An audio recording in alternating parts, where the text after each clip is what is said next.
All right, here we go. We have infamous street figure Brian Glaze Gibbs in the building. Thank you for joining us. Vlad, thank you for having me. Absolutely. There's been a lot of talk about you, a lot of rumors. There's a documentary that you actually put out recently, as Yeah, well. Inside the Mind of a Killer. Exactly, as well as a book that you put out. Beyond Lucky, Brian Glaze Gibbs story. Exactly. But we're going to go ahead and do a sit down and kind of go through your whole story from the very beginning. So let's go ahead and start. So you grew up in East New York? No, I was born in the backseat of a police car in the Bedford-Stuyvesant section of Brooklyn, New York. And what happened with that was my family member called the ambulance, like called 911 because my mother was going to labor. And back then, the police got there first. And they see that she was about to deliver, so they took her opposed to waiting for the ambulance. And just so happened, I was delivered in a backseat of a police car and took into Kings County Hospital. Okay. Well, where'd you actually grow up? Brooklyn, New York, the Bedford-Stuyvesant section, I started out growing up. And then by the time I was like 11, 12 years old in the sixth grade, we moved to the East New York section of Brooklyn. Okay. And East New York is a very notorious part of New York. I've been through there a few times, and I've always driven very quickly through there. I Smart didn't man. stop and hang out. Mike Tyson came from there, right? Mike Tyson came from Brownsville. Brownsville. Isn't that considered East New York, though? Brownsville and East New York, no, you can't tell a Brownsville that East New York is Brownsville and Brownsville, East New York. It's, right, it's close by. So Okay. it's still Brooklyn, it's close by, but people are don't get them mixed up with the two. East New York is East New York, Brownsville is Brownsville. Okay. But My they, bad. you know what? They both shitty areas. Okay. Okay. And you grew up with your mother. Was your father around as well? No, my father wasn't around, but then again, my mother had, common law and great man, worked for the transit authority, learned a lot from him. Initially being a young knucklehead kid, we didn't appreciate the value that he brought to the table, but it took a while for us to understand, like, he was there and he was more of a father than my biological father ever was. And I love him to death now because of the things that, he was there. Here it is, you taking care of kids that's not yours, and you becoming part of a team. And we was as much of a family as we could be. Gotcha. And you have some siblings as well. Yes, I have brothers and sisters. How many total? And what from my mother I have is me and my brother and my two sisters. From my father, man, I can't even say. At what point did you really start getting into the streets? Because I know in your documentary you talked about selling fake chains. Was that sort of your first, dabble into the streets, or were you doing something before that? You know what? It's like when you leave the Bedford-Stuyvesant section of New York, like Brooklyn, it's like you leave in the suburb going into the concrete jungle. And when you get to the East New York section, you're right, it's totally different. So selling fake jewelry was a start, but it was like we was out there doing anything to make a fast buck, whether it was selling the fake jewelry and, burglary. Burglary was the first crime that, I can recall getting into. Okay, and that was breaking into houses? Breaking into houses, climbing terrace, sneaking into people that left their terrace door open. Yeah, any entry, like anything that you can do that you can basically right now be invasive and go detected, that you can get in somewhere, steal some things, rob the place, and get out of there. Okay, and you were also robbing people on the train. Oh yeah, we did a little bit of that too, man. We did a lot of that. Yeah, and Okay. even with that being said, it's like, the crazy part about that being young, being dumb, and wanting to take shortcuts, because once again, you get on a train, and sometimes we used to get on a train, sit next to a victim, because what you do is you size them up and you look at them. You look at how they dress, well dressed. You see somebody with a nice watch, look like money. So basically what I used to do is I'll sit down or somebody else will sit down next to them, another one sit, right there to the side of them. And the game was always, Mister, my man right there got a gun. Give it up. And you have most people, when you approach them like that, you know what? They're afraid and they'll give it up. And I done had a situation whereas one guy that we was in the subway station, and I put the, stop, mister, don't make a move. My man got a gun. We'll blow your head off, give us everything. And this gentleman, like literally, my man approached, pull out the gun. He slapped it away. And he say, just like this, word for word, don't y'all guys think it's kind of too cold to be playing? And he kept going. And me, literally, I bust out and laugh because it was funny. And it's like, this individual, like, slapped the gun away and basically right now, don't y'all think it's kind of too cold to be playing? That's gangster. Yeah, that's gangster. Exactly. Legit gangster. Yeah. Okay. Now, there was a situation where you robbed a lady's house, and I guess you stole her mother's wedding ring. Time out. By that time, I was one of my guys. One of, the guys that my little crew that we was down with.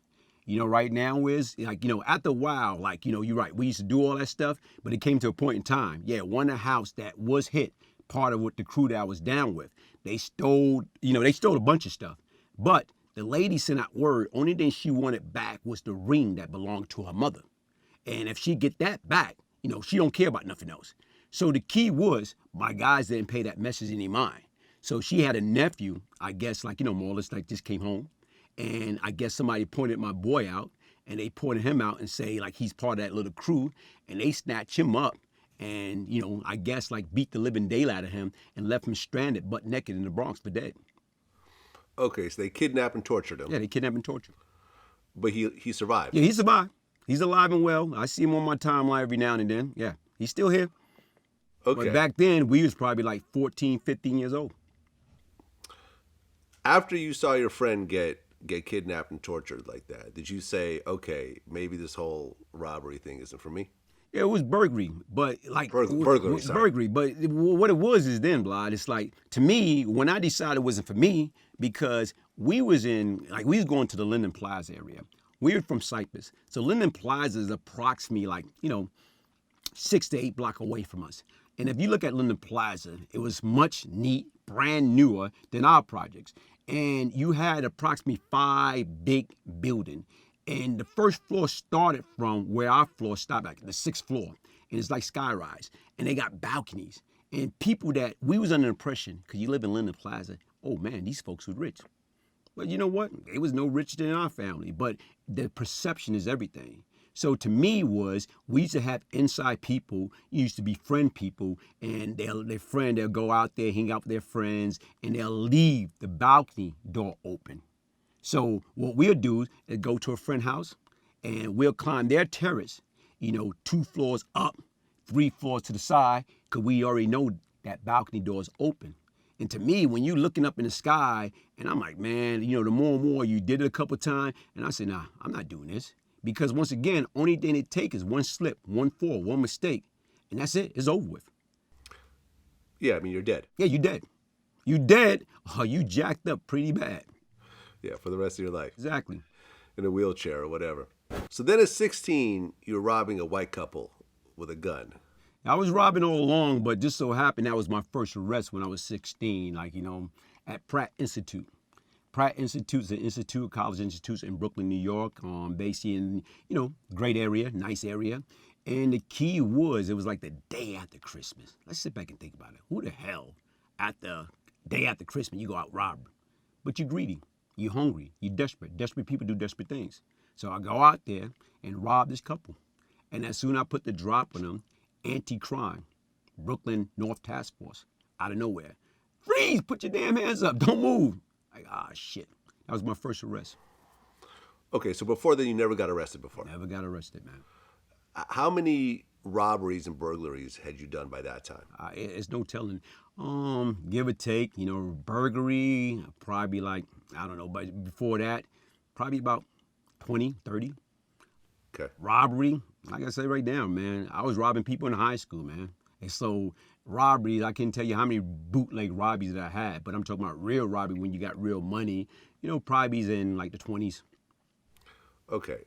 And a lot of these were armed robberies, or all of them were armed robberies? Most of them was armed robbery, and sometimes a lot of times right now it all depends on the situation and circumstance. A lot of times right now you can bluff people. You can act like you have a gun. So it depends on the situation. Some was armed robbery, some was, I got a gun, and you really didn't have a gun. Okay, but you did have a gun part of the time. Yeah, part of the time, yes. Or your man had a gun. Yeah, my man had a gun. How many times did that actually involve a shootout of some sort? Most of them didn't. They never really involved shootouts. You know, back then the gunplay wasn't that big. Back then, it was like really not necessary, because once again, you know, when you like really the gunplay didn't come in effect until 1984 with Bernard Getz on the train, when the vigilante, when these guys try to rob him and he went crazy and shot up everybody or whatever. So before that, nobody was even, when you go in a robbery, very rarely, especially from the younger generation back then in the 70s, going into the early 80s, gunplay was very rare. Right. As far as shoot. Okay. Right. So at 16, you try to rob this white couple. The cops swooped in. You got arrested and charged with armed robbery, right? And then you got sent to Rikers Island. No, I didn't get sent to Rikers Island. What happened was, that was my first offense. So right now is, I went through central booking. I took the weight. It was another guy that was with me. I took the weight for it. Said he didn't have nothing to do with it. And I got let go. But a week later, January 2nd, 1980, I got another robbery. And that was during the same time I was telling you about. Initially, we approached this one gentleman, and we approach him and say, "Mister, don't make a move." And my man pulled out the gun, and he slapped the gun away from us. And he said, "Don't y'all think it's kind of too cold to be playing?" So that was during the same time that we got that robbery, that same date. So we got arrested. You got busted for the robbery that the guy slapped the gun. No, we didn't get busted for that. It was another robbery, because we went ahead. He got away. We laughed about that. We went and got somebody else. So when we robbed them, like I said, right now I was in transit, New York Transit Authority in Manhattan. Then our dumbass got arrested. Okay. And you were 16 at the time? I was 16 at the time. So that was my second arrest within a week. And that sent you to Rikers? Yes, that sent me to Lover Resort on Rikers Island.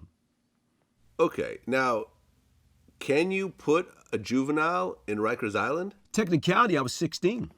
And right now is, Rikers Island is 16 and up. Ah, okay. So I wasn't a juvenile. I wind up getting youth for offender for my first case, but technicality, I was considered to be adult. Okay. So now you're in Rikers Island. Yes.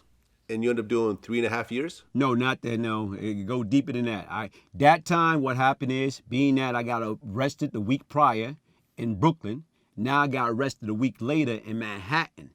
That was the first time I went to Rikers Island, spent the week, went through hell, and had to get bailed out. Okay, and then you went back in. No, when I got bailed, when I got bailed out from that. I laid up for a week, and then my mother bailed me out, and I went. Okay, but you ended up going back to Rikers eventually. Yeah, eventually, yeah. As time went on, yes. I went in. Rikers Island was like my second home. I was in and out. Like through in 80 and 81, I went through there several times. And, well, you said in your documentary that you did 3.5 years. Yeah, I did 3.5 years. After my arrest in January 80, I got bailed out. So when I got bailed out, it ain't like my life changed. I was still out there doing stupid things, robbery, burglaries, and I caught a few more cases in between that. Then on July 31st, I caught my last armed robbery case, and then that's when I wound up getting I got 2 to 4 in Queens and 2.5 to 5 in Brooklyn, and I went away in July 81 to November 84 for a total of 3 years and 4 months. Got it. Okay. Now, you described Rikers as gladiator school. Oh, man, yes. Yeah, I mean, I've interviewed a number of people, like Casanova 2 times, spent a lot of time in Rikers. He called it gladiator school. You were involved in stabbings? Oh, yes. I was involved in stabbing, eventually. Like, How many? I probably stabbed probably 5 people. But initially, let's go back. Whereas the first time I went to Rikers Island, purity hell. The first time going over that bridge, getting there, going through the whole process, being strip search, going through the system. It was like totally different. You talk about a whole cold, noisy, violent environment. It's like even you in the bullpen, in the reception area, and you watching guys getting sodomized, getting their dick sucked in the bullpen or whatever. No, I'm saying this is in 1980. These are the shit that you seen or whatever. Any and everything goes. So to me, it's like I'm a kid. I'm 16 years old, and like to say that I wasn't scared, I'd be lying. I was scared to death. And you think that would be enough to say, man, later for this shit, I'm not going back. But that wasn't the case. The key was I got there, and I even got jumped. I got beat up by a couple guys, you know, and my co-defendant that was with me at the time, he didn't even help me. So it was like a valuable lesson. I laid up for a week, went in and out of my cell. You go to the mess hall, you can't eat because the food tastes like shit. You know, you're on Rikers Island. Rikers Island is on the water, right there across from LaGuardia Airport. And I'm telling you, when you're in that cell at night, you boo-hooing, you know, I'm being me. I'm crying like a little girl. I want to go home. But nobody, you can't let the other inmates hear you say that or whatever. But you over there in there crying like a little girl, I want to go home. But that's not reality. What wound up happening, a week later, I got bailed out. And when I got bailed out, it was like, man, like, you know, you escaped from hell. Okay. And you actually saw people getting raped. Oh, man, yeah. Were guys trying to approach you for that type of thing? Nah, like, unfortunately, no, I didn't have that problem. You know, because once again, it's like literally, you know, like it all depends. Like you got weak, and people exploit the weak. And the key was like, you know, I'm young or whatever. And then see, one thing about Rikers Island, that was an adolescent. Adolescent is supposed to be 16 or 20. But you have guys there like 25, 30. They lying about their age because they don't want to go to C95. They don't want to go to HDM. They don't want to go to the men's house. Why? Because guess what? If they step out of line, these grown men will kill them. So what they do is they was like predator. They was exploiting the young cats. So they could, you know, they fully developed. I'm like, shit. Back then, I was like a puny little thing. But the situation, like, nah, I never had that. The most happened to me was I got beat up and robbed and got my sneakers. You know, I got a pair of shoes taken. So they take a pair of Bridge Walks for you, they give you a pair of Pumas or Adidas. Or they take a pair of pants for you, they give you a different pair of pants or whatever. That's it. But that's the most that happened to me. And after a few times from in and out of Rikers Island getting my ass whipped or whatever, when I got there and, you know, I started getting used to it, soon as I get there, automatically, you set an example. If somebody do anything or say anything disrespectful, you get them first before they get you, and that's how you build your reputation. Okay, so you get out in 1984, and now you have a felony on your record. By the time I got out in 84, I already had 4 felonies. 4 felonies on your record, so getting a job, a regular job, a 9 to 5 was pretty difficult. You know, you can get some shit detail jobs, but you can get jobs. Right, but not a real job. Not a real job. Not a real job. So you get right back to the streets again. Yeah, eventually. It's like initially when I got out after doing 3.5 years, I can remember that day. I got out, I left Green Haven. And when I went from Green Haven, which was a Max 8 joint, they sent me to a county jail because while I was in jail, it was a racial riot. And I wound up catching a new case because I stabbed this guy in the mess hall because right now they tried to attack me and they missed. So I caught him in the mess hall and stabbed him, and I got 150 days in the box, 150 days lost of good time in a brand new court case. So when I got released from my state bid, I had to go to Dutchess County Jail to do a bid for promoting prison contraband. So once I did that bid, I was released and went back home. And I can remember that day, it was like the end of November 1984. I left the county jail, took a cab to Metro North, got on a train. My mother and brother picked me up from the train station. I can remember going home in that little cab, you know, they picked me up, we go home, and I remember that whole day, man, like being released. Like I stayed in my Cypress apartment and looked out the window, man. Everybody else went to sleep and I just stayed up. And I can remember that, you know, that day, me and my brother got dressed, went to see my parole officer. And you're just so happy, you're on a natural high to be free. We went to the Euclid Avenue train station. We got on a crowded A train going to 42nd Street to see the parole officer. And as we get on the train, it's crowded.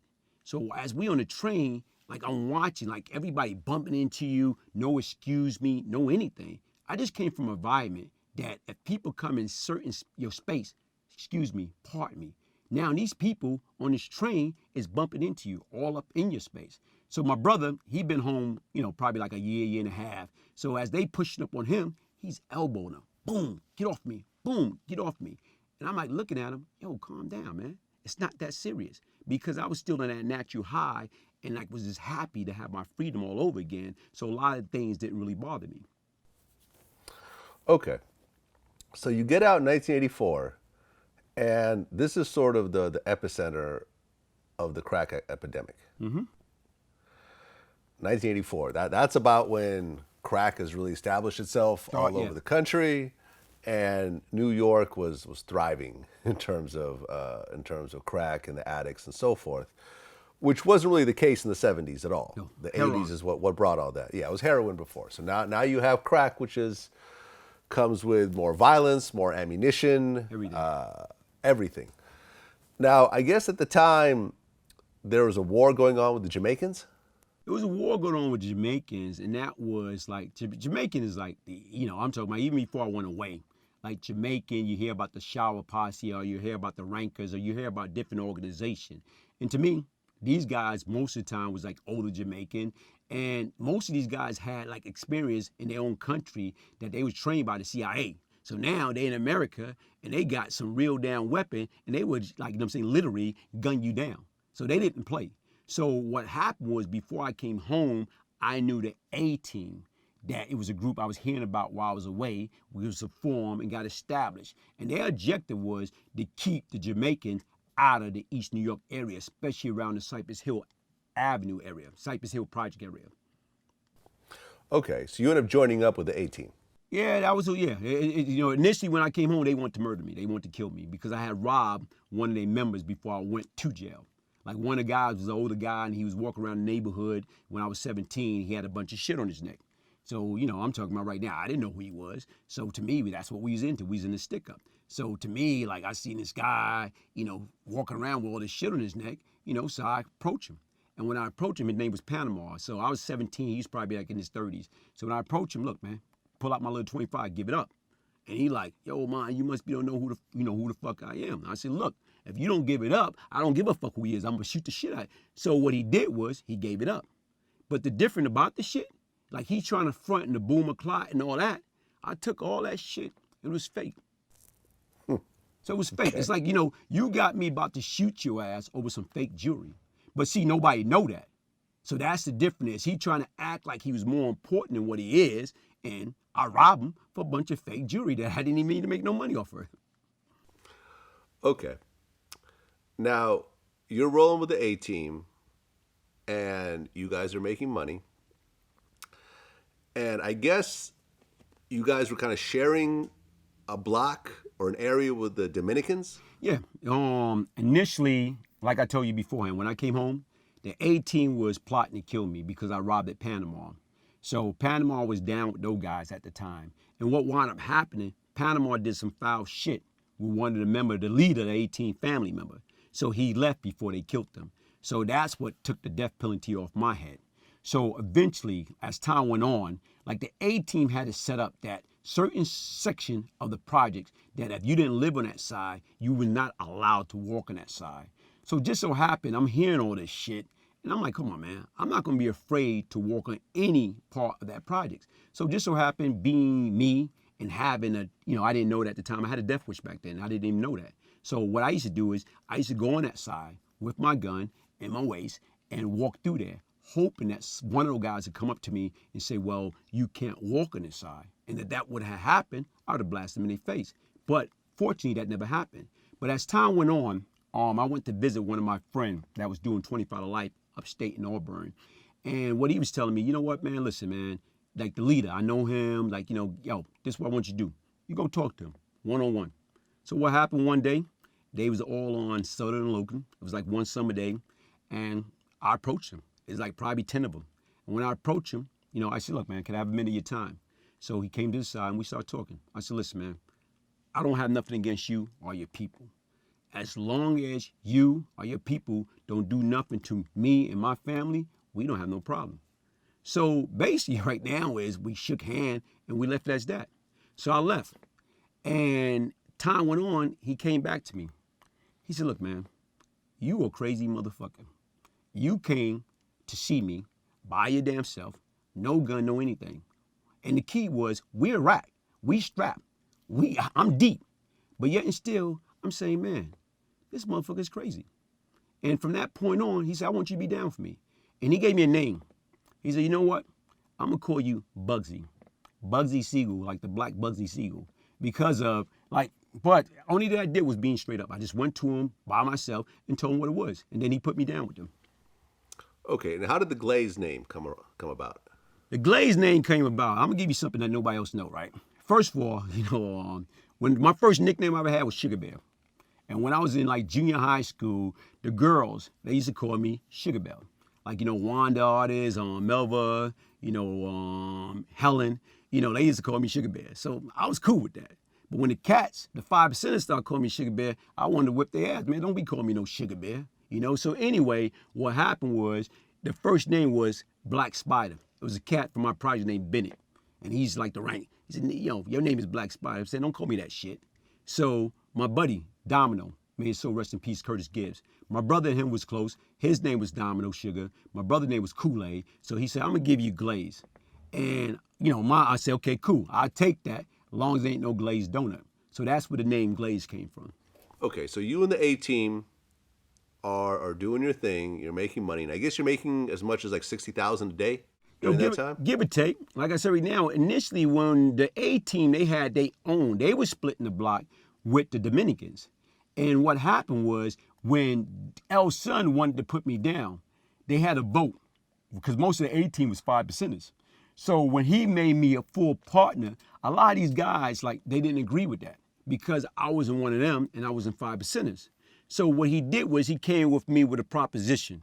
Like, look, man, he tried to be political correct and didn't want to go into details about the disagreement, what he wanted. But the vote was these guys felt like I was an outsider. I wasn't one of them or whatever. So the agreement was I became head of the security. So when I became head of the security and I used to be over there providing security for the block, making sure nobody got robbed, making sure all transactions went well and everything was smooth. What happened was, and then I caught a few guys. One guy I caught, he was selling fake drugs, to our customers. So I shot him in the ass. So sent the message, he never came back. And during that period of time, as I'm there, I'm watching, the Dominicans, because the A team was sharing the spot with the Dominicans. So I'm watching, how they was coming into the area. And for somewhere, I just picked up, these guys are not even from here. They was coming all the way from, Washington Heights.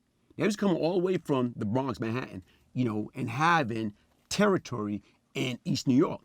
And that didn't sit well with me. So what I did was, after analyzing it, I just went to the leader of the A team and said, look, man, this is what I'm gonna do. I said, what we can do is take over the whole shit.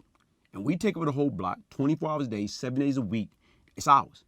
But if you don't want to participate, what I'm gonna do is I'm gonna get my man Tut. I'm gonna get a couple other guys, and we're gonna take over. And what we're gonna do when we take over, y'all got, y'all days and y'all hours. Y'all can keep that, but we're gonna take over the brush. Initially, he said, you know what? Go ahead. I said, if it's retaliation, we'll take care of it. But if it's no retaliation, we good. So he thought about it, and I guess he had a meeting with his group, and they're like, damn, what if this motherfucker's successful at doing that? So what wound up happening, we wound up taking it over. Okay, and you and King Tut were friends since you were kids? 6th grade. Okay. When I first moved from the suburb and moved to the ghetto, me and King Tut, Walter Johnson, I moved into the same building. And, him and his family lived on the 2nd floor. Me and my family lived on the 6th floor. And we didn't speak nothing. And what happened was we was going to public school 214 on Pickett Avenue. And back then we had to be bused to school. So I was going in the auditorium to wait for the bus, and he was going out the auditorium to get on the bus. And as I'm walking past him, this, pretty boy, he just shoulder checked me. Boom. And when he shoulder checked me, I dropped all my books. Opposed to me being a typical kid and picking up my book, I went after him, grabbed him in the headlock, and started pounding his face. They broke it up, put us both in the auditorium. We started talking, and we became friends since. Okay, and I just want to go on a tangent a little bit here. King Tut was tied into the Tupac shooting later Exactly. on. Yes, he was. He was tied. Okay. Can you talk about that at all? Yeah, I can talk about that. He was tied into that. Tut was Tut got a hell of a name. Notorious stick-up kids. And even with that, since I've been home, when I came home, I went to visit him in Otisville because he got life sentence now. And, me and him face-to-face on a visit. And we talked about that whole Tupac situation. And when we talk about that whole Tupac situation, he look, man, you know me. He said, I'm telling you straight up top, I didn't have nothing to do with the Tupac shit.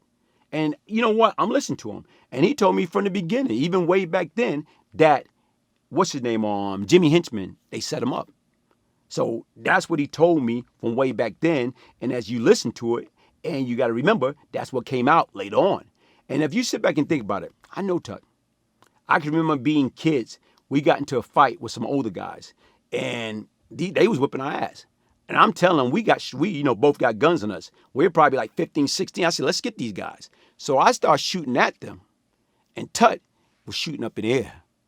And I'm like looking at this cat like, nah, that's not him. As far as like he'll rob you, but he's not going to shoot you. He's not a killer, you know. Gotcha. Okay, so you guys had a situation where your drug spot gets robbed by, I guess, a guy named Crazy Clyde? Crazy Clyde, that was Domino brother, yes. All right, so he robs your drug spot, and I guess you kidnapped and tortured someone to find out what happened? No, what happened was the spot got robbed before. And then it's like simultaneously you get robbed again. Don't get me wrong. It's in New York City. Crime happened. But when I was listening to the workers as they tell a story, something didn't feel right about it. So what I did was I took the workers one at a time out individually. And basically right now I just use a different tactic. I took my gun, put it in their mouth, tell me the truth. And one by one, all of them told me what I want to hear. That Crazy Clyde robbed the spot, and he said to tell us that the same guys that robbed it before rob it again. Bingo. Okay. So I got my answer. So is Cybil Mims somehow tied to Crazy Clyde? Yes, that was his girlfriend. Okay. Okay, so that's Crazy Clyde's girlfriend. Yes. So tell me about the situation, how you ended up meeting up with Cybil Mims. What happened was when I found out that Crazy was responsible for robbing the spot, what I did was I paged him, because back then we didn't have cell phones then. We had pages. So I paged him. He paged me back. He wound up calling me back. And I'm saying, look, man, the same guys that robbed the spot before rob it again. What I want to do is I want to pay you $5,000 a piece. It's supposed to be 3 guys. I want to give you $5,000 a piece for you to take care of them. He said, cool. So we made arrangements for me and him to meet up. So just so happened, we set up a date. I met him by Cypress Hill Projects across the street at this bodega. So we on in front of the bodega. So just so happened, I'm thinking this is going to be him. So he came, and he got Cybil with him, and he got this other guy, Big Bronco, with him. So I got my driver. So as we discussing it, and I'm trying to explain to him, look, this what happened, this what I need you to do, this what I want you to do. So during that period of time, you got sirens, cops, going back and forth, because that area is hot. So I just asked him, I said, look, man, you strapped? You got guns? He said, yeah, man. I said, come on, man, let's put that shit up. Go put it up, and let's go over these area, and let's scope the area and see if we can find these guys so you know who you're looking for, whatever. So for some reason, he told Bronco to come with him to put the gun up. And he told Cybil to get in the car with us. And I'm looking at the driver looking at me, and we kind of like scratching the head like, damn, what's going on with that? My intention was, I know I want to get him. I'm going to get him. That's my whole intention. So now he threw a monkey wrench in my program. So she wound up getting in the car with us. So as we drove off, and, we went up to picking the hemlock. And we got there. I told him pull over. And it's probably 1-ish in the morning. And I went into the store, and I got a bottle of Perrier water and a pack of double mint gum. And I got back in the car, and he drove up. I say, pull up. He pulled up to the side of the welfare building. And I just told her, get out. So I went out of the passenger side, got her out of the backseat of the passenger side, and I said, get out. So she got out, and I pull out my gun. It was like a 38 long. And I'm saying, why did your man rob our spot? So she's telling me, I don't know what you're talking about. I said, come on, don't lie to me. Y'all like the Bonnie and Clyde. The key is if he do something, you know everything that he do. So, I was just trying to just get information out of her. But in that moment, as I'm talking to her, it's like I pulled the trigger. And when I pulled the trigger, and it hit her in the stomach, and she went down and fell in the fetal position, I'm like, shit. because that was not my intention to kill her. I was like, how can I say, got caught up in the moment, trying to get more information to confirm what I already know, but I shot her. So in that moment, I'm saying to myself, oh shit, I'm going to jail. She going to tell. So that's when I'm saying, nah, I'm not going to jail. So I wound up bending down and putting the gun to a, temple and pull the trigger. And even in that moment when that took place, it's like I knew that's what I had to do to protect myself. So I got back in the car and the driver is shaking up. And I said, look, this is what we're going to do. We're going back to Euclid and Sutter. We're going to wait for Clyde and we're going to finish him off and we're going to go from there. But guess what? You didn't do nothing. You didn't see anything, so you don't know nothing. So we left her there and we went back to Sutter and Euclid. As we went back to Sutter and Euclid, it's like we got there. And as we got there, it's like cop cars everywhere. So I'm like, what the hell is going on? And like probably before we left, they was going back and forth. So now I got a gun on me with with her body on it now, and I want to get him, but it's like timing. So automatically, you know what? Let's get out of here. So we got out of there, took the gun, threw it in the pond, and went back to LaGuardia Airport and switched to rent a car. She had 2 kids or more? More than 2 kids? She had more than 2 kids. She had more than 2 kids. I say 3 or 4. I'm not sure. I know she had several kids. 3 or 4. Okay, so here's this woman who has 3 or 4 kids. You're in the car with her, and Amari, that's the driver? Yeah, that's the name I utilize. Okay. He's in the car with you. Mm-hmm. You're trying to get information out of her. You shoot her in the stomach. Yeah. And then realizing that if she survives, she's going to testify against you. Exactly. You then put the gun to her head and kill her. Yes. What did you do with the body at that point? Because you guys are in the car? Yeah, we're in the car. No. See, that's why, okay, when I got out the store, we went up the block. And when we went up the block next to the welfare center, I got out and I got her to get out the car. So we on the sidewalk, we on the street at the time. And as I'm questioning her and I'm asking her, why did Clyde rob the spot? And we don't know what you're talking about, no. I said, come on, y'all like the Bonnie or Clyde. If he do something, you down with him or whatever. So my objective is, like I say, how can I say, that was not my intention. See, a lot of times people say something's premeditated. I had no intention of getting her. I had every intention of getting the Clyde. So once I pulled the trigger and she fell, and I'm like, shit. And once she fell, I put the gun to her head and squeezed the trigger because I'm saying to myself, nah, I'm not going to jail. So you just killed this woman. And you shot other people before. Yeah. But this is the first person you've killed. That I know, yeah, exactly. That they know of. That I did, yeah. No. Let's keep it straight. That I did. Well, okay. That you did. Okay. But one murder. It doesn't matter. I got several murders. One murder is too many. Right. What did you feel in that very moment when you executed her? You know what? Like literally, man. I couldn't even say I wasn't there. Like literally, like when you lose yourself, I lost myself. I was gone. It's like then, what did I feel? I didn't feel I was gone. It's like I crossed the dark side. I was like, because here it is, when that situation happened, because I was that close, when I pulled the trigger, you had brain matter, like stuff flew into my face. Like that's how close you was. So it's not like, what did I feel?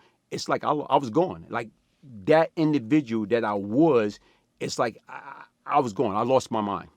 I was not in the right state at that present time. I was a sick individual during that period of time in my life. Were you sober when all this was happening? I didn't get high. You didn't get high at all? I didn't get high. I got high at my early age, hanging out, smoking weed. I didn't smoke weed. This crime happened in 1986. The last time I smoked a joint when I was doing a bid, doing Thanksgiving in 1982. The last time I had any type of thing to drink was probably in 1979, 1980, and that's what my guys, everybody used to hang out with me. Man, if you got high, you really would have been crazy. I didn't get high. Yeah. So you kill this woman, and then Amari, the driver, gets picked up by the police. Yeah, he got, what happened was right after we did it, and right after, like I told you, we went back to Southern Euclid, and, I told you cops was everywhere. And to me, I'm like, they can't know what we just did. But it was too hot for us to stay there because I got a gun with us, and it got a body on it. So we went back to the airport. We threw the gun in the lake and we exchanged rent a car. And during that whole period of time, I always listen. You don't know nothing. You don't see nothing. Don't say nothing. You don't have nothing to do with this. Don't admit nothing. And you're right. What wound up happening, I dropped him off at his girlfriend's house. I went somewhere to this young lady house because I was trying to give me an alibi. And basically right now was the alibi was going to be, look, where was you? Saying that, I got to your house around 11 o'clock. How do you know you got to his house at 11 o'clock? Eyewitness News, Channel 7 was on. Okay, when did he left? He didn't leave until I left. He took me to work, saying 6 o'clock in the morning. That was going to be my alibi. But guess what? She had pneumonia. She was in the hospital, so she couldn't be my alibi. So when I dropped him off at the, I couldn't find an alibi. So what wound up happening, he worked for General Motors. This kid had a good job working for General Motors in Austin, like Terrytown, New York, next to Sing Sing. And what he used to do on his days off, he came back to the hood. Opposed to him, like you escaped the concrete jungle, but he kept coming back. So when I told him you don't know nothing, he come back down, and when he came back down, they picked him up. And when they picked him up, they told him, look, we know you didn't do nothing. We know Glaze is through. You got a chance. What happened? So he took advantage of that. He told him what happened. Right, and he made a deal with him. Yeah, he made a deal with the police. Mm-hmm. And was the deal basically testify against Glaze and they're going to drop charges against him? No. Mm-mm. The deal was, like I said right now, is you make a deal, you confirm it, because they didn't have no witness. He was the only witness that actually seen what took place. So basically the deal was we got him a lawyer. That's how I knew he made a deal. Because when he got arrested, I got him my lawyer. And when I got him my lawyer, what you pay me for when he pointing the finger at you. Okay. So did they charge you at this point, or it took a little while? No, what they did was, once he got arrested, I was up at Auburn Correctional Facility seeing one of my buddies. He had 25 life. And, I called back home. And when I called home, my mother was saying that, some detective stopped by and was looking for me.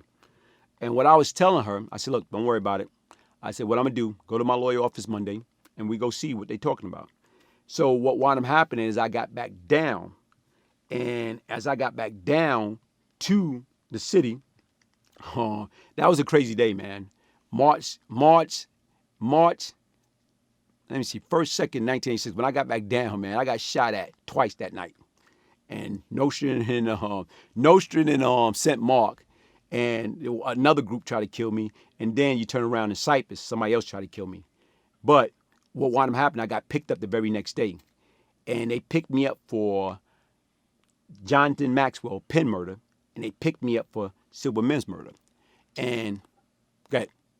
Right, well, and then when you talk about the shootouts, I guess Cybil's brother got into a shootout with you? Yeah, we got into a few shootouts. Basically right now, like I said, yeah, he defended his sister honor. But like that's the crazy part about it was what the guy made, so rest in peace. And like I say, Black, like I told you, that I fucked up on that one. Like I said, I fucked up on all of them. But the guy wasn't built like that. But he was defending his sister honor. Right, and I guess Cybil's baby father, Babyface. He was a gangster. He was like the real deal. He was already on a run for a bank robbery, and he killed, I guess, a security guard in the bank. So he was already on a run. But you on a run, why the hell you hanging out in Cyprus, man? Like, I would pick more places to be than in Cyprus. So he's there. So while he's there, like I say, that, okay, he looking for me.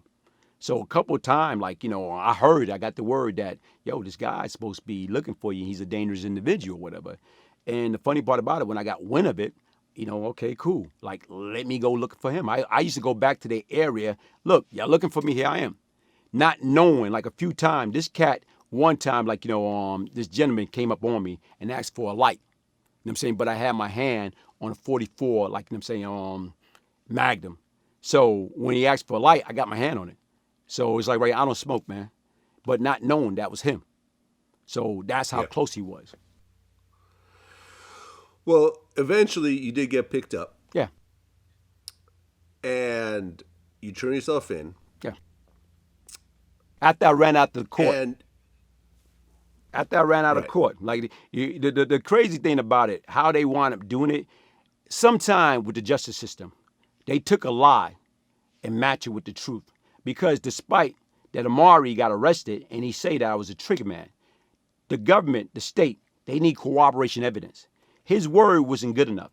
So they need something to match that to bring me to trial or to arrest me. That's why when they picked me up on March 2nd for the Jonathan Maxwell murder and the Cybil Mims murder, right now I laid up, went from one precinct to another precinct, and my lawyer Murray Cutler called and they had to let me go. Why they had to let me go? Because of fact, I'm not saying anything. They didn't have nothing. So it took a few months later, Cybil Mims' brother lied on me and say that he saw me at a crowded, what happened was he said he was going to a crowded White Castle restaurant on Atlantic Avenue and that I saw him. And when I saw him, I'm on Atlantic Avenue. You got three highway going to one way and the other going another way. And as he was crossing, he said, my window rolled down and he said, I pull out a gun and start shooting at him on a busy intersection. And he ran into this restaurant, White Castle, fully crowded, especially on a Friday night going to Saturday morning. That I ran after him into the White Castle and I pull him and pull out my gun. I'm going to kill you the same way I kill your sister. So that never happened. You got a bunch of people there. This crackhead was able to say that I told him that, and they arrested me for that. That was the corroboration. Well, but Amari was still set to testify against you. No, but he couldn't testify because it was only his word. They didn't even charge me. I wasn't even charged. They had Amari. So they didn't pick me up until a couple months later after this incident took place because there was nothing there. Okay. But apparently Amari was too scared to testify against you. Eventually, when it came down to trial, when it came down to the actual trial, once, what happened was Amari got arrested in, March, the first part of March 86. When they picked me up, they didn't have nothing. They couldn't hold me. So April, the end of April of 86, the end of April, they wound up picking me and Tut up because the guys say that we tried to kill him. But they wound up using what he said to corroborate what Amari was saying, and that's how they was able to charge me on the murder. So when I was going to court, me and Tut was going to court for the 10th murder after we got bailed out. And as I was going to court, Tut got into an incident with the court officers, and they kicked him out of court. So now I went downstairs to see what the hell was going on because my lawyer wasn't there. So as I got back on the elevator, it was a detective that was on the elevator. And when he was on the elevator, he had a file in his, first of all, he had a file in his hand, but I ain't really paid no mind. So one of the detectives asked him, hey, Brew, how long you been at the 75th precinct? That's my precinct. So now I'm looking at this guy. Then I look at the file that he had in his hand. I see Cybil Mims' name on it. So to me, 2 and 2 equal 4. So they went to the same courtroom that I went into. So that's what they was going to do. They was going to arrest me for the Cybil Mims murder, but I ran out.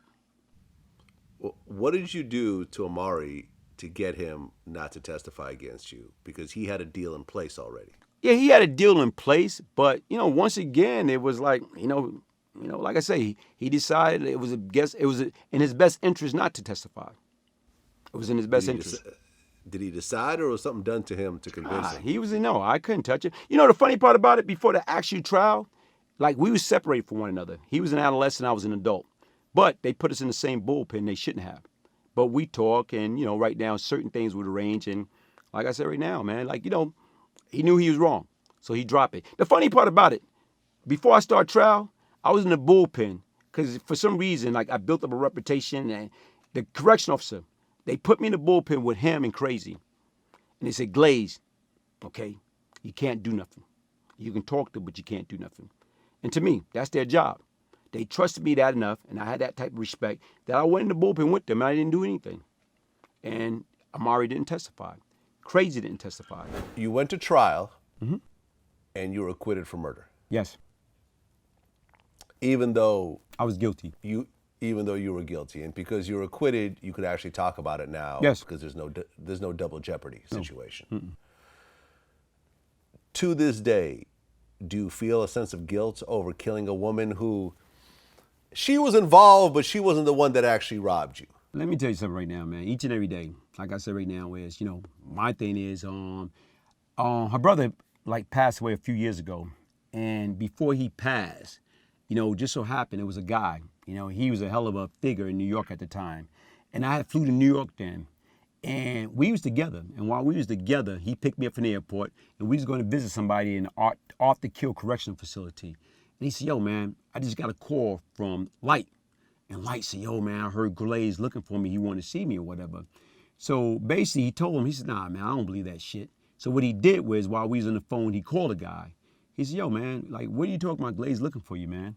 He said, "Yo, man, I heard he looking for me. He wanted to see me. Oh, I don't know what's going on." And you can see and you can hear it in his voice or whatever. He said, "Hold up, man, let me call Glaze." Mind you, he hung up, but I'm in the car with him. He just picked me up from the airport. So, me and him talked. Then he called a guy back. He said, "Look, man," he said, "Glaze," like I talked to him. He said, "Look, man, he want to tell you straight up top. He's sorry to what happened to your sister. He's not looking for you. He's not looking for anybody or whatever. His thing is right now, he regret what happened because I did." The bottom line is like this, Vlad. I took a mother. You know what I'm saying? I took, a sister. The key was I allowed myself to get caught up in this bullshit. I allowed myself to become something, and I destroyed life.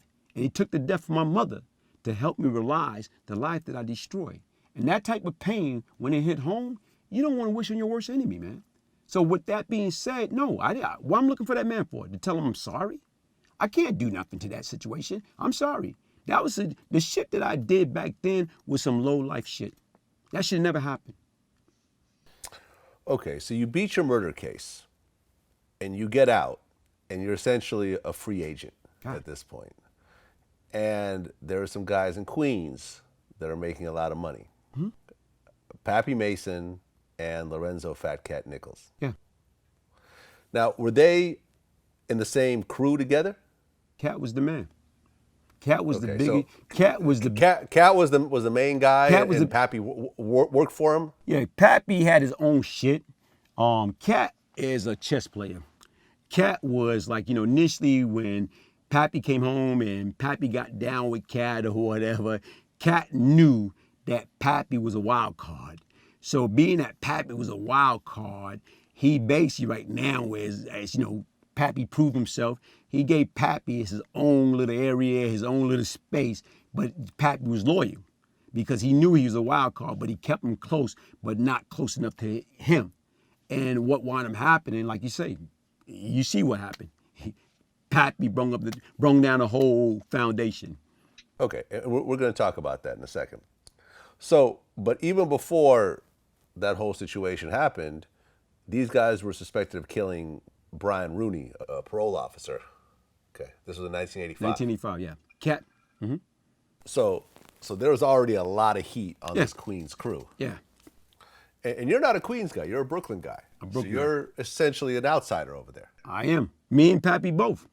Queens don't like. The funny part about it is, man, when everybody's talking about prejudice and racism or whatever, prejudice would never stop existing because you got it among your own nationality. And people don't understand, all of us, like especially among our people, we're a bunch of country bumpkins. Most of our family migrated from the South, and they went to California. They went to Chicago. They went to New York. So the key is like, while we beefing East Coast, West Coast, that's a bunch of BS.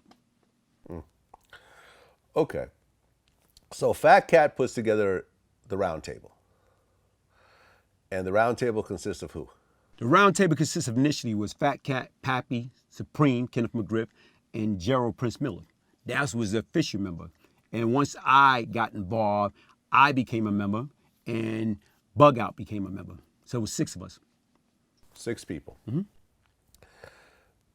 In terms of, just to kind of understand who the biggest figures were, was Fat Cat and Supreme on an equal level? Was one bigger than the other? Negative. Cat was the man. The bottom line is right now, Cat was like probably the biggest figure on the southeast border. So the key is like, Cat was more like the mentor. Basically right now is like with Preem. Preem and Prince, they, good guys, they had their ups and downs. And when Preem could be a millionaire at one moment, and then something happened, you lose everything, Cat was the one that always brought him back out, always put him back on his feet, always fronted him package to get back in the game. Okay, so Fat Cat was the biggest figure there. Cat was the man. All right, and everyone had rings, I guess. Yeah, everybody, Cat, right now gave us all like, like I said right now, country bunking. If you ever were to meet Fat Cat or whatever, I'm talking about like, now, before he was like big chubby guy. Now this, he got muscle everywhere. He's a workout freak. And his thing was he got, him, Pappy, Prince Preem, myself, and Bug Out. It's like 40,000 ring, round table ring. And, like right now it was amazing. When I got my ring and I got arrested for the Edward Burns murder and I went through Rikers down and had my rings on, like you should see, man, as far as like, the response that you receive from other guys, like, oh shit. Well, your ring said Eminem, Money and which Murder. stood for Money and Murder. And that was your crew? Yeah, that was my crew. And why'd you call it that? Because that's what I was about at the time. I was like, into, like I said right now, making money. And the bottom line was like, if anything or anyone got in our way, we got them out of our way by murdering them. And my thing was with my guys is like, if we miss a hit, I used to chastise them. What the hell I need y'all for? I can give a bunch of chick my money. I can do the murder my damn self. And you were essentially the chief enforcer for Fat Cat? Yeah. All right. And you were helping run the drug operation. Yeah. Anytime what I needed, whatever needed to be done, I did. Despite that, it was his organization. And that's what people used to ask me, why you didn't take over? I wasn't greedy. The bottom line, he gave me an opportunity and I was doing great for myself or whatever, making 40,000 a day. What is there for me to take over? The bottom line was like, to me, you take care of people, people take care of you. All right. And this was all cocaine or other drugs as well? No, you see, people don't understand, bro, like the cocaine. Cocaine was good, but the money is you got to do both. It's the dope and the coke. Because once again, you kidding me? Don't get me wrong, crack was good, and you learn a lot from that shit. But to me, what helped me to make 40 a day was the dope. You know what I'm saying? Period. So you doing both. All right, the heroin. Yeah. Okay. And where were these drugs coming from? We had a connection, especially with the heroin, was with, it was this guy, Chinese guy named John. And despite he was Chinese, he was getting it from Pakistan. And he was getting some good shit. All right. So this whole thing is running. Millions of dollars are being made. And then Pappy Mason gets locked up. Pappy was locked up. Pappy got locked up back in, October 1985, after the Bryant Rooney murder. He got locked up then. Pappy laid up from October 1985, and he went to trial in February of 1988. January 1988. And when he went to trial for the Rooney murder, he got a hung jury. So they lowered his bail from $500,000 to $300,000, and he got bailed out. And once he got bailed out, he was out for 10 days. So the DA rushed him back to trial because when he got arrested with a Derringer and his boots. So they took him back to trial and they convicted him on that Derringer. So that, that's just to put the hold back on him. So once he went back in, that's when the Burns shit happened. Okay. So the Burns thing, that Edward Burns, he was a NYPD rookie officer, 22 years old. And there was a Guyanese immigrant that lived on a drug block and would always call the police. Mm-hmm. And I guess his house had been firebombed already a couple times. So Edward Burns was stationed in front of his house to essentially protect him. Mm-hmm. And then that's when the whole situation happened. But like you say, that Guyanese was never in jeopardy. The key was right now, when that hit was made, the cop was the target. The Guyanese was never, that was not even in the play or anything. It was just like right now, catching an officer off guard. And just so happened, Edward Burns, the crazy part about that was, I think a night or two before that, it was a lady, it was a black young lady that was in the car. And they didn't do it because it was a young black lady. So a female cop. It was a female cop. It was a young black female cop that was in the car. So right now that's why they didn't do it. Well, what had happened that night was two guys were lookouts. one guy walked up, McClary, so they say, snuck up on the driver's side of the car. Another guy tapped on the window to distract him. To wake him up. To wake him up. Oh, he was asleep? To wake him up. Okay. And as he looked over at the other guy, McClary shot him multiple times. That's what they say. 5 times, I believe, and killed him. At which point, all hell broke loose. And they said that Pappy Mason was the one that ordered the hit. Yes. Can you talk about that part? Yeah, I can talk about that part.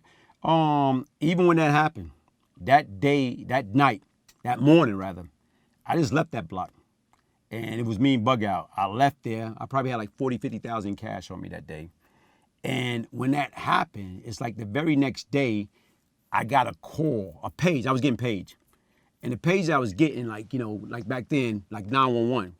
So when I called it back, it was a guy that had this bodega that me and Bug Out was down on. So he was a Spanish guy. I could barely understand what he was saying, but he was saying cops was everywhere. So as he was telling me, like, you know, cop was everywhere. So I'm trying to say, you know what? They must have seen something, that a sale was made. Don't worry about it. Something's going to happen. They're going to leave. But I didn't understand what was going on at the time because I had just gotten up. But as I sat in my Cypress headquarters, and then the news, like, you know, came on, where as far as, like, you know, the radio station, we interrupted this program and they started talking about a rookie police was executed, execution style, on 107 in Inwood. I'm like, whoa, oh shit. Now that's why the heat is on. So during that period of time, my mind is racing. Like, for something to happen of that magnitude in our area, chances are I would have knew about it ahead of time based upon my position. But I didn't know. So I was kind of feeling warm and fuzzy about it, that hit didn't come from us. So all day long, I stayed home. I stayed at my Cypress apartment. I'm getting calls from everybody. I'm getting calls from people in Rikers Island, people in prison. Pappy called me back and forth with Cat girlfriend because nobody heard from Cat.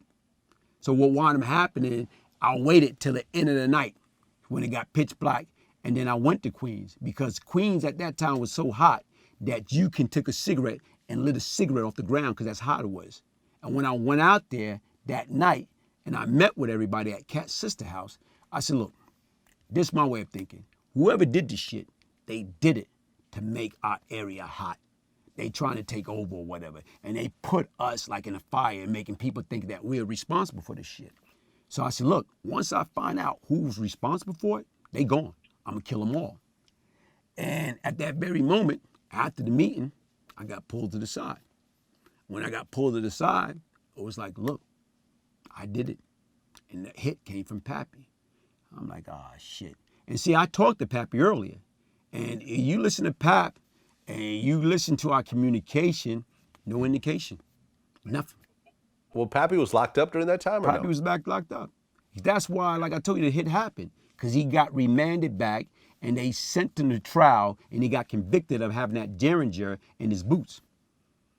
Why would Pappy Mason order a police officer to get killed on a block that he was associated with, knowing the repercussions of something like that? You know what, man? Like, that's a $1 billion question, because once again, that's why we got the round table in place. The round table in place for a reason. The key is right now is like that's the difference. That's why you got, you got people you can talk to. When you take shit upon yourself and you make a move like that and you don't consult, you got, here it is, thinkers and you got doers. And sometimes you don't have somebody like Pappy is a doer. Obviously he was a thinker because he just lost himself and he's lost 4 good cats. They've been in jail since 1988, 31 years. He destroyed a whole organization behind that one move. Well, all 4 guys that were involved in that, they got picked up like a week later. You want to hear something, Vlad? Like you say, they got picked up a week later. Guess what? When they picked them up, they picked me up first. Right. They picked me up first. And what they did was, because during that period of time, everybody, from the 103rd precinct to the 113 precinct, to my precinct, 75th precinct. They came together. Who did this shit? Everybody say Brian Glaze Gibbs. Brian Glaze Gibbs is the one they bet their life. They pinching. This is the person that was crazy enough, got the balls enough to do with it. So guess what? They picked me up. When they picked me up, it was 3 guys with me. Pappy, Uncle, and 2 other guys. And guess what? They let them go. And they charged me with a murder that I did do. But during the same time Burns got killed, that was a murder that I did. But they let these guys go. And they took me through the whole system. And next thing you know, while I'm on Rikers Island, next thing you know, they start having a reward. I think the reward got to like $40,000. That's when, some of the family members turned these guys in for that reward. And everybody's name came up, except for who? Brian Glaze Gibbs. Pappy name came up. Everybody's name but my name came back up on that. Okay, so the 4 guys were ultimately charged. Mm-hmm. And I guess there was a videotape confession where they talked about bragging about what had happened. They talked about how Pappy Mason put them up to it. And they all ended up getting 25 to life. Yes. And they're still in prison to this day? They're still in prison. All 4 of them? All 4 of them. Okay. And the repercussions of this went way beyond New York. War on drugs. The war on drugs was sort of based on this murder of this rookie cop. President Ronald Reagan personally called the Byrne family to offer condolences. And then when George H.W. Bush started running for president, he actually had the badge of Edward Burns on the campaign trail, and he would show it as he was talking about being tough on drugs. Exactly. And all of this happened in a situation that you were, not personally associated with this situation, but you were part of that whole crew. So I was guilt by association, technicality. Well, right around the same time that Edward Burns got murdered, there was the whole situation with Clifton Rice. Yes. Now, I guess he was there when a friend of yours got robbed? Yes, exactly. And I took it personal. It's like even right now, probably simultaneously during the time that Edward Burns was being executed, I shot and killed, Clifton Rice. And what wound up happening with that situation was, like, I had got back from Queens to Brooklyn, and to me, like, I was just watching. It's like, I don't know, late in the morning, and you watching people as they enter and exiting, and as, like, I'm watching, him entering and getting close to me, it's like, okay, cool. We actually slapped 5, and he walked past me. And he walked past me, it dawned on me that when I was incarcerated fighting the Cybil Mims murder, he was there when a buddy of mine was robbed. And he didn't do anything to stop it. He didn't prevent it. So to me, that was like, come on, that's a no-no. Whereas if you was there and you could have prevented something from happening, you didn't do anything or whatever, you're guilty, you're part of it. So at that present time, yeah, I did some stupid shit. I, more or less like went after this individual and, did, murder him that night or that morning because of something that happened in the past with one of my friends. So this is the second person you murdered? No, because like right now, if you're going by the timeline, by that time there's a few more before him. Okay, because ultimately you admitted to 5 murders later on. 5 murders and 2 attempt murders. And 2 attempt murders later on. Is that 5 plus Cybil, or is that 5 total, including Cybil? 6 including Cybil. 6 including Cybil. So how many other murders happened in between the Cybil and the Clifton Rice murder? Maurice Bellamy, a guy that his father, Maurice Bellamy, his son was implicated Cat and Pappy in the parole officer murder. And Maisha is like Cat girlfriend. Happened before Clifton Rice one. Okay. Well, the guy that was involved in the parole officer murder, he was going to testify against somebody? Yeah, basically right now, he the one, his statement, like like, I don't know. I think he's still in. His statement was like, Cat gave the order, Pappy was there, but his statement was all wrong. Like, he kind of like made up a story and got himself convicted. And from my understanding, I think he's still in jail. But what happened was, like, all along, sit back and think about it. Pappy was the only one indicted for parole officer Rooney murder. Then, as time went on, Cat got indicted for Rooney murder. Then once Cat got indicted for Rooney murder, it was like now it became a sense of urgency, something got to be done. And the plot was to kill a family member, to have this guy come down to the funeral, and what we was going to do is we were going to tranquilize like the officers, like, the correction officer or the cop that bring him down. We're going to hit them with like, tranquilizer, and we was going to execute this guy. But the guy never came to the funeral. I went to court as he appeared in front of the judge and said, look, they shot and killed my father. They want me to come to the funeral. I'm not going anywhere. All right. And then Maisha, I guess, was stealing drugs and money? Yeah. Maisha was staging fake robbery. Like, they'll drop off large sum of money, a large sum of drugs, and she'll hit the workers. And basically right now, where it's like if Cat in jail, Cat was married, Cat had a bunch of different girls or whatever, and Maisha just happened to be one of them. So basically right now, where it's like she staged a robbery one too many, that, Cat decided it's time for her to go. So you were involved in, I guess, a kidnapping and murder of this girl, Maisha. Yeah. Yes. Okay. So now this is the second woman that you're responsible for killing. Yeah.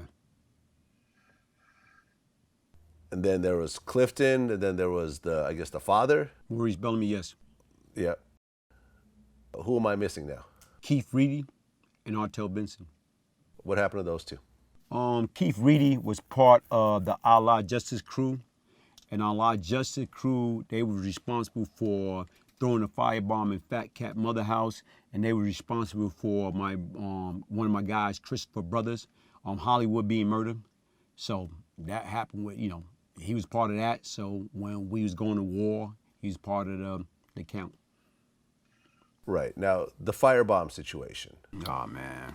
They, the war was happening, and someone threw a Molotov cocktail inside Fat Cat's mother's house. Yes. And in the process, a bunch of the family members got burned, but Fat Cat's sister, who I guess was in a wheelchair, couldn't get out of the house, and she died in the fire. Yeah. You look what you say. See, only one person, what wound up happening was, during that period of time, I just left there. I left that place, Mama house, probably like 45 minutes to an hour ago. And when I left, Mama told me, opposed her going upstairs, she was on the couch and she lay down. And as she lay down on the couch, and then next thing she knows, she heard something, then she see that, the cocktail came through the house or whatever. And what she was trying to do, and Mama was a petite thing. Mama was probably like 5 feet at that. And right now she tried to put the fire out. And once she realized that she couldn't put the fire out, and these guys were shooting at the time, once she realized she couldn't put the fire out, she alert her husband, Mama was 71, her husband was 75, her daughter that died in the house was 51, was in a wheelchair. Her great-great-grandson was 4, one was 10, one was 12. And out of everybody, the 10-year-old got burned real bad. And you know what, Vlad? It wasn't up until like last night, I thought about it. Why in the hell did he got burned real bad? And it dawned to me, you know why he got burned real bad out of everybody? He was trying to save his damn grandmother.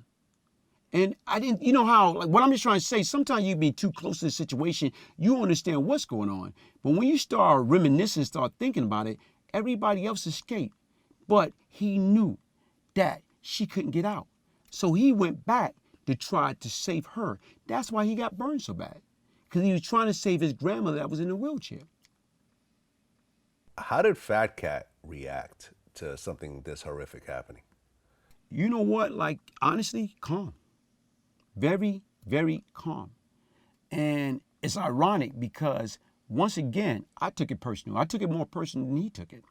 Because once they threw that firebomb into his mother's home, and you sit back and think about, like, what happened, I'm looking at it, his mother could have died, his stepfather, and his, nieces and nephew, grandnieces and grandnephew. And when I went to see him, I had certain things set up that, when I'm on a night visit with him in Shawanga Max A joint, he's up at the very front and me and him talking. And I told him my plans. I said, look, at this particular time, I got my guys. They was dressed up as housing, New York City housing, FedEx, and UPS. And at this specific time, they would be going in to people's homes. And what they're going to do when they get into these homes, they're going to murder everybody. Father, mother, grandfather, kids, everything. And he told me no. Despite his sister was laid up in a casket, despite he could have lost his whole family. And he looked at me and told me no. I'm saying, hold on, wait. My way of thinking back then is, look, we got to set a hell of example. We got to let these individuals know, first of all, what rules or what part of the game you involve civilian, innocent people. That's like a no-no. You don't involve innocent people in this. His mother didn't have nothing to do with this. His, step-pops, his, niece and nephew didn't have nothing to do with it. But yet and still, they didn't give a fuck. They went ahead and threw that firebomb in there because the guy that was responsible for kidnapping his wife told these guys, the 5%er, that I was going to war with, look, y'all want Glaze, I want Cat. Glaze live at this address. I never lived there. But yet and still, y'all shooting. Y'all doing some LA shit, that drive-by. I don't believe in that. You doing a drive-by. You don't even see nobody. 1 o'clock in the morning, you throwing cocktail, come on, man. All right. So then at one point, New York finally just had enough. And they started something called Operation Horse Collar. Operation Horse Collar, yes. Where entire buildings in Cypress Hill projects got shut down and raided. And I guess they actually found dead bodies inside the buildings? That was the rumors, Vlad. Let's get real, man. Like when you listen to some of these stories, and that's what I heard. Because once again was when they came, Doomsday was Edward Burns got killed in February of 1988. And they put together the federal task force and they came up with Operation Horse Collar. And on August 11, 1988, they came with the federal raid. They hit New York, they hit New Jersey, they hit Alabama, they hit Virginia, they hit everywhere. And just so happened, when they picked up everybody, I wasn't there. I was nowhere around. So officially, I got a call that morning, 6 o'clock that morning, August 11. And the call on the other end say, look, I don't know whether they're looking for you or they're looking for me, but feds is everywhere. And that's when you hear the rumors about they found a bunch of money, drugs, and a bunch of dead body. Who the hell gonna keep dead body in an apartment, man? Let's get real. That's what I was thinking. Well, 30 people got arrested, but you were on the run. And you're actually featured on America's Most Wanted. You know what? I didn't see that part. Like I say, anything, I didn't see it, but I heard about it. You heard about it? Yeah. Okay. And you actually tried to get plastic surgery done at one point. Yes, I did, man. Yes, I did, man. I tried. And I had a guy lined up in New York, and he was gonna do it. Then was the afterthought, okay, if I do it, then I know what you look like, then you're gonna kill me. I'm like, no. But it became, sometimes your reputation can precede itself. I tried to get it done in LA. No. Well, and then you were finally arrested. Yeah, unfortunately. How did they catch you? They caught me in South Carolina. I'm about to have our anniversary, November 10th, man. The crazy thing about it is this, the way I used to travel first class, open tickets. So I can travel anytime I want to travel, not knowing that will come back and bite me on my ass. So in November 88, like I said right now, I was down there. And, because I had a newborn, I had my son. My son was born August 1st. That's what stopped me from being at the raid in the first place, because on August 11th, he had a doctor appointment. That's why I wasn't in New York anyway. But they would have went to the Cypress address. I've been left that address alone. So as that day, November 10th, I woke up that morning, kind of, right now, feeling kind of good. And what happened was I said, well, I'm leaving that day. So my wife was at my mother home. We had got a baby mansion built from the ground up. And I went to a barbershop and I went to get my hair cut. And as I was in the barbershop, my sister dropped my mother off because it was like a unisex. So she was in there waiting. And something that she had said to herself, well, at least if they pick up my son, he got a haircut. Only a mother would say something like that or whatever. So anyway, when I was finished and she was finished, I was dropping her off in town. And as I'm taking her, I noticed like I was being tailed. And I'm like, oh shit, the feds. And it's like right now, man, like it just so obvious. So I wound up dropping her off, but they got off me. They call themselves trying to play it off. They put somebody else on me. So I wound up getting my niece and my stepson at the time, put them in the car, took her to McDonald's. We in South Carolina. We went to the McDonald's. And like literally, as I got to the McDonald's, I'm about to take them out the car, I see the same, I'm like, ah, shit, they got me. And I got an ID on me. But the ID was in my Jeep under my Benzie box. We used to have this, the Benzie box you can put in and put out. So I had an ID. And the ID, my name at the time was Wade Johnson. And I got it from California when I was on a run. See, and I kept that in mind. Like, damn, I'm about to get arrested. If I try to produce that ID and you give it to the feds, they can give you 5 more years for lying to them. So I just left that there. I took my stepson and my niece into the McDonald's. As soon as we got into the McDonald's, Vlad, they jumped from behind the counter everywhere and slapped 3 sets of handcuffs on me and arrested me. Okay. And what were you being charged with initially? Initially, 21 USC 848, career criminal enterprise, CCE, continual criminal enterprise, on 21 USC 846, conspiracy of drugs, and 21 USC 841, distribution. That was the initial charge. Okay. And Fat Cat was still awaiting trial himself as well during that time. Fat Cat was already arrested on August 11th. They brought him and Pappy back down when they arrested all 30 of everybody. They brought them down for state joint. And when they got to the bullpen, they see their mother was there, his wife, his girlfriend, his nieces, everybody. Pappy, mother, everybody was arrested during that same period of time. And they all met in the Eastern District courtroom. Okay. So now you're being charged along with your whole crew, basically. Yeah. And then there was a situation where you and Fat Cat talked about who was going to go to trial first.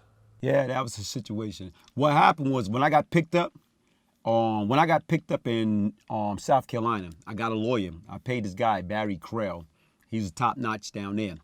And basically the first thing came in his mouth, look, man, I can get you out, but you got to make a deal. I'm like, get the hell out of here, man. So we had a hearing. And during that hearing, during the whole process, hell of a presentation. And what kind of jammed me and jerked me was the fact that where you get your income from. Well, I'm unemployed. I leech off my mom's. But what jerked me was because the government was saying when the raid happened, law enforcement, we got somebody in the agency in the U.S., the FBI, somebody tipped us off. Somebody tipped me off. That's why I didn't get arrested up there. But my defense was not. I had an open ticket. So to me, that's what it was. It's like I had an open ticket, first class ticket. So when the judge ruled, he said, look, man, you got an open ticket. Not just an open ticket, an open first class ticket. I'm a judge. I make a decent salary. And to me, anybody that can get an open ticket in this first class, that means they don't value money. So that's the shit that sink me and deny me bail. So by that time, the state, New York had dropped a couple of bodies on me. And, I got denied bail and got extradited back to New York City. And that's when, like you said, with the conversation with me and Kat, whereas like once you get there and once you see everything that's going on, and I got a lawyer, Murray Cutler, his son represent John Gotti, Bruce Cutler, and he came to see me. And that's my lawyer. So I'm paying him to take the case.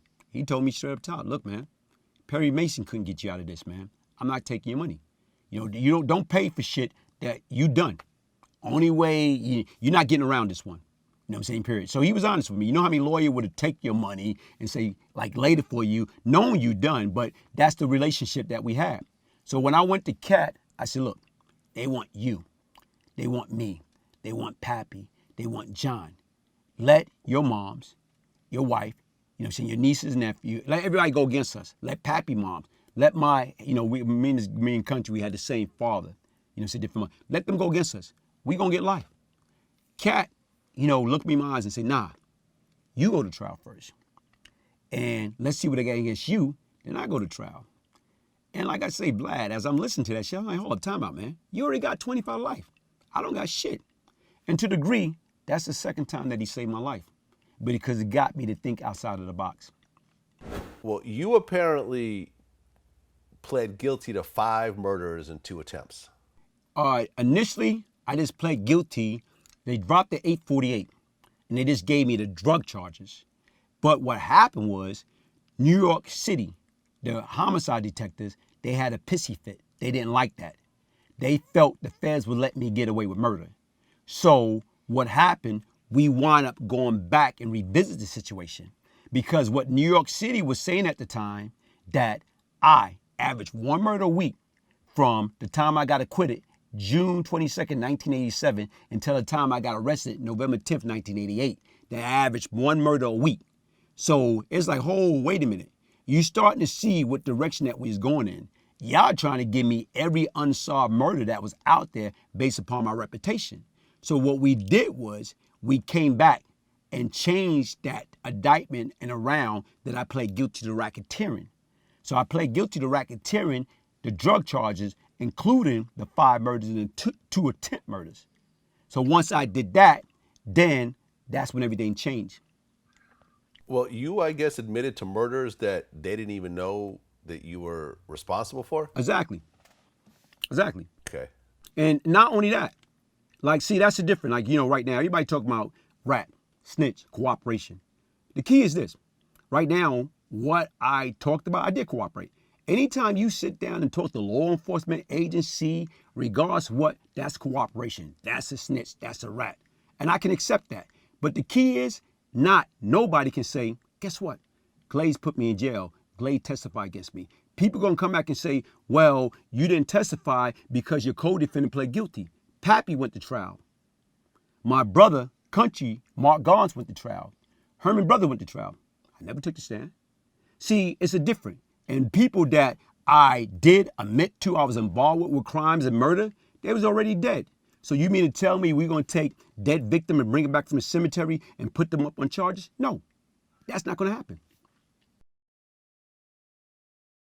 No, I've made statement about, and right now, all the shit that me and Cat did together. All the shit that I was responsible for, what he did and I did, I had to come clean because when he made a deal, if I say we didn't do that, then he put it on me, then I look like a liar, then it's no deal. Okay. Did you talk about what Pappy Mason did? Me and Pappy didn't really, see, that's the difference. Me and Pappy never really conducted any business. The bottom line is, I didn't work for Pappy. I worked for Cat. So that's the difference. Well, you ended up getting 8 years and 8 months in prison. No, I got 10 years. 10 years. 10 years. But based upon good time, I did 8 months, 8 years, and 17 days. Okay.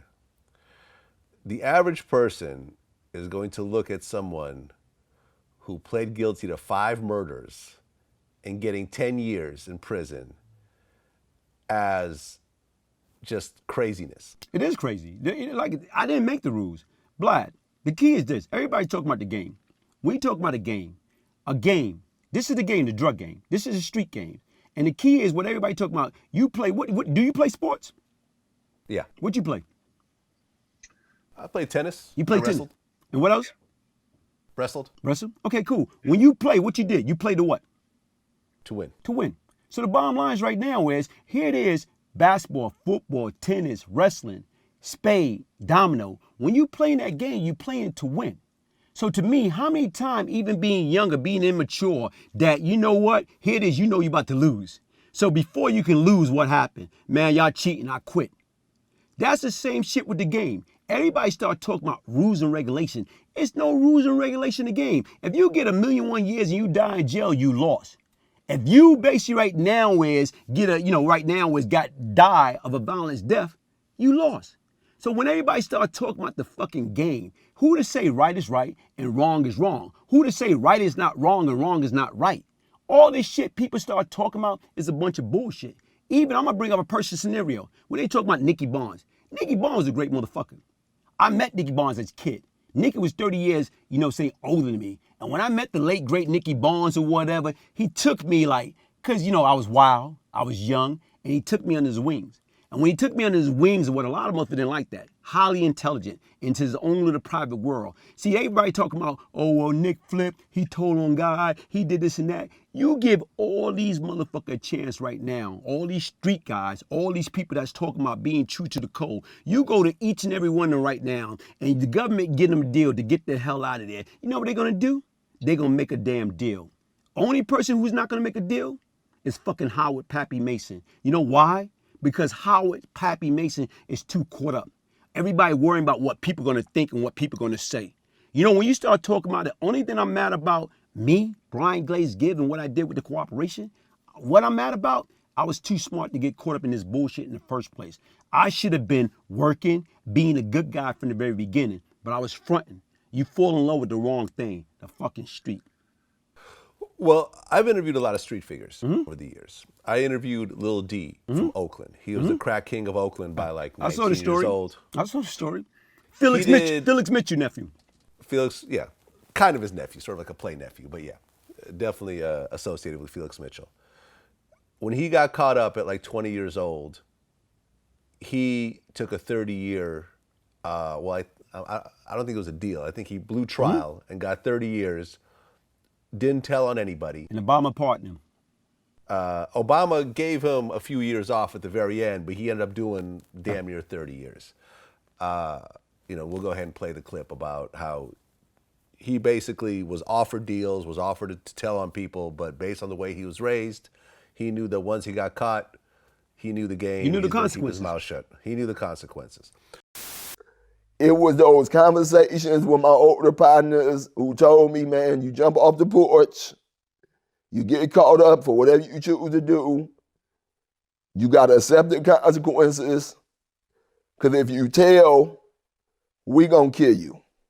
See, that's the cloth I come from up under. I come up under a different cloth. And so I heard guys say to me like, man, how can you do all that time? It wasn't a choice. I didn't have no option. Didn't nobody make me do what I did. I did it because I chose to do it, so I had to accept what came with that, I recently interviewed Convertible Bert from Miami. Similar situation.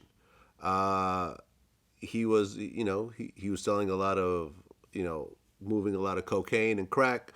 He ultimately got caught, did 25 years in prison. Didn't tell on anyone, got out, did his time. The way you have to move back then, you really don't really own none of that stuff because you can't account for it. So, when it go bad, everything go this way, that way. You know what I'm saying? Most street guys would look at you and say that you're a rat. Hey, like I said right now, guess what? I accept that. I'm not here to prove a point about whether I rat or didn't. The key is I made a deal. Anytime you sit down and talk to, like for example, like I told you beforehand, they try to give me a murder week from June 87 to November 88. And even right now guess what? I remember when I made a deal for racketeering, and then when I was able to sit down and talk to them, they brought up all the murders that I was supposed to have did. And one murder, like it was two murders in particular. They you killed two people on June 17, 1987. I killed two people on June 17, 1987 in the Fort Greene section of Brooklyn. Okay, so to me, you got a bunch of people around. So I'm asking, I say, Detective Brew, when did I turn myself into you? You turn yourself into me, look at his record, May 5th, 1986. Okay, did I get a bail? No, you did not get a bail. So, okay, when did I get acquitted? June 22nd, 1987. So, sir, you telling me I killed two people in Brooklyn North homicide in the Fort Greene section on June 17, 1987. So that means the warden of Rikers Island let me out, killed two people, and let me come back. So when you sit back and think about it, it's like, to me, like you say, Vlad, you're right. When you cooperate and you sit down and talk to these people, it's a deal. So to me, I'm not here to battle about did I rat, did I cooperate. Nobody gonna come along and say, Brian Glaze Gibbs put me in jail. Brian Glaze Gibbs, testified against me. You're not gonna hear that. So my objective is later for the bullshit. How do we stop the snitching? How do we stop these kids from making that multi-billion-dollar prison system their permanent address? Hey, look, to me, I don't give a damn what nobody think at this present time. You know why? I don't have no problem with that. I am comfortable in my own skin. Everybody, tempers what get us in trouble. Pride is what keep us there. Everybody want to play that tough guy shit. Oh, I didn't rat, I didn't do any of that or whatever. But guess what, man? Everybody each his own. The game is the game. The game is how you play. The bottom line, you play to win. And you know what? I'd have been in there with life, dying in there, sitting by my toilet bowl, on medication, going blah, blah, blah, out of my damn mind. And you know what? I'm good with that, man. So rat, snitch, guess what? I had not had nobody came to me personally. When I'm in New York, when I go back and visit people, nobody came to me personally, hey, you a rat, you a snitch. Well, Freeway Ricky Ross is a regular guest on my show. Okay. Hi, Rick. And he was one of the biggest drug dealers really in America. Okay. His drug operation was tied into that Iran-Contra scandal and so forth. Oliver North, yeah. Yep, all that. And his plug, Louis Blandone, was the one that ended up telling on him. He was working with the government, ended up testifying against him. And Freeway Rick ended up getting life in prison. Okay, so if he got life in prison, how is he home? Well, he eventually managed to beat the case. Oh, okay. He basically showed that the continuing criminal enterprise charge they got him with was somewhat of a double jeopardy situation. So he was able to basically get that life sentence down to like whatever, 15. Okay, because like I say, once you get life for the feds, you're not giving that shit back. Now, I'm just saying it's very rare. Beat it. Okay. He ended up getting part of his charge reversed, and he ended up getting out. He's been out for a little while now. So when he first got locked up, he was angry. Here was this guy that he made millions of dollars for and that he trusted and so forth, who ended up telling on him. And then he reached a point during his sentence, he had a moment of clarity when he realized that snitching is a part of the drug game. So if you're going to be selling drugs and doing those types of activities, you have to accept the fact that you will get snitched on. You can't just look at it as, oh, well, this guy wasn't loyal or this wasn't supposed to happen and I trusted him. If you're going to be selling drugs on any level, you will get told on, and you have to go into the game with that realization. I accept if you in the drug business, somebody's going to snitch on you. Okay. And once he realized that, that's when he said, okay, the mistake was actually his own. And then he started working on getting himself out. And that's what ultimately got him out. If he was just still angry about being snitched on, he would still be in prison to this day. And see, that's a great point. And that's another thing too, is like, to me, like I look at that, like you say right now, was initially being in love with the street, being part of the street culture. I didn't kill witness. I didn't stab witness. So right now, the most hardest decision when I made that decision is like, oh, wait a minute here. And that's the difference. Whereas I can remember me and Pappy Mason having that conversation when I told him, I said, look, this is what I'm about to do. And it was just me and him. And we in the attorney conference room in MCC on the 9th floor, just me and him. I said, look, this is what I'm about to do, bro. I said, if you feel I'm wrong, you can take the razor out your dread and cut me or cut my throat. Like Glaze Gibbs. I love you like a brother. Yo, what everybody gonna think? What everybody gonna say? But just like I say, Vlad, like nobody gonna come along and say, like, like I say, I did sat down and talked to the prosecutor. I did talk to NYPD. I'm not gonna sit there and bullshit you. I did. But the key is, nobody gonna say, I went to jail because of Glaze. You know how many people gonna say, shit, as much shit as he know, why nothing ever happened to me? It wasn't about that. And see, and that's what, I don't get caught up into that. When we start thinking what people think and feel about you, then you're in a world of trouble. So at this present time, me to you, hey, whatever somebody do, that's on them. Everybody got to be accountable for their own action. What's your take on Tekashi 6ix9ine telling on the rest of his crew and all these guys? You said that your statements didn't get anybody locked up. His statements got a whole bunch of people locked up. And like I say, it's a different time and era. I don't really know nothing about him. The key is regards to what, like I say, it's nothing that I really can say about that individual because to me, it's a different time and era. Like I told you right now, I don't know nothing about this gang shit. I don't know nothing about him. I never followed his music. Like I said, I saw him. You know who he is with the colorful hair and the tattoo or whatever. But in all honesty, he did what he feel was best for himself. Yeah. Well, Brian Glaze Gibbs, I appreciate you sharing the story. And when we talked about this throughout the interview, there are 6 people that you killed that you've admitted to over the years. Those people have children. Those people have Grandchildren. have grandchildren. Exactly. They had parents that may or may not be alive today. They have siblings. They have close friends. They have wives, girlfriends, people that loved and respect them. Do you feel any sense of remorse over that whole situation? Yes. Like I say, I hate myself because of that. The key is I was brought up in a Christianity environment. I allowed myself to become a lost sheep and came astray.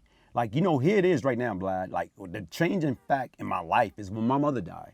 When I lost my mother, the key was, and then you ever reflect. Like, even when I got sentenced and I had to go in front of the Judge Edward Corman, and to me, I had to come clean. I can't blame Fat Cat, Pappy, anybody for what I did.